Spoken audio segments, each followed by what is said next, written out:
उद्यापित है शुभेन्दु साहू क्रसर अष्टम प्रहरी नाम संकीर्तन। खुंटा ब्लॉक अंतर्गत लक्ष्मणा साही ग्राम पंचायतर ताड़की स्थित क्रसर रे अनुष्ठित हेउथिबा अष्टम प्रहरी नाम संकीर्तनटी आनुष्ठानिक भावे शह शह भक्तों समागम रे उद्यापित हो जाइछि। चौमुख अड़ाडीहा एवं पालसिया तीनोटी संकीर्तन दल एही अष्टम प्रहरी नाम संकीर्तन आखड़ा रे भाग नै खूब सुंदर भावरे कीर्तन परिवेषण करथिले। प्रभुंक नाम संकीर्तनटी खूब सुंदर भावरे आध्यात्मिकतार परिवेश भितरे 6/4/2025 रेख आरंभ होई 7/4/2025 रे उद्यापित हो जाइछि। ठाकुर पुणी ताड़की ग्राम परिक्रमा करी दर्शन दे बाहुड़िले बाल्यापाड़ सिमुलिया मठकू।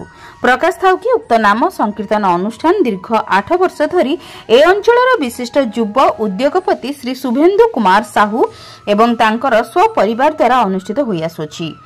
श्री साहू एवं तांको परिवार खूब भक्त प्राण लोक बोली एठू अनुमान करा जाए। दिन तमाम पूजार्चना पाई आसुथिबा श्रद्धालुंको पाई सुव्यवस्था भितरे प्रसाद सेवन हेउथिबा बेले संध्या बेले हजार हजार जनसाधारणक उद्देश्य रे अन्न छत्र परसा जाइतिला। खुंटारू निरंजन महांतक रिपोर्ट, जन अधिकार लाइव।